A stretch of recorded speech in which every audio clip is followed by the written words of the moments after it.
Hey guys, in this video I'm going to show you how to redeem a promo code or discount code on Boost Mobile. If you find this video helpful, please drop a like and subscribe to my channel. In saying that, let's just jump straight into the video.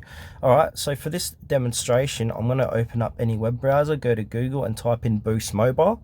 And now I'm going to click onto boost.com here. And now for this demonstration, I'm just going to click on this first one here, 260 gigabytes for $260. So it's a 12-month SIM sale.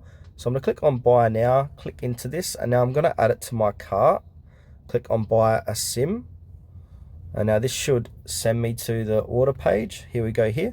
And now once you're here, if you scroll down a bit, we've got promo code. So put in your promo code here, click on apply, and then whatever that promo code discount is at, so if it's at a $50 promo code, your total would be minus that promo code. So if it is 50, I'd be paying $210 for this deal. Then you click onto next, and then you need to put in your details, etc., and then click next and just follow the prompts to get to the payment information.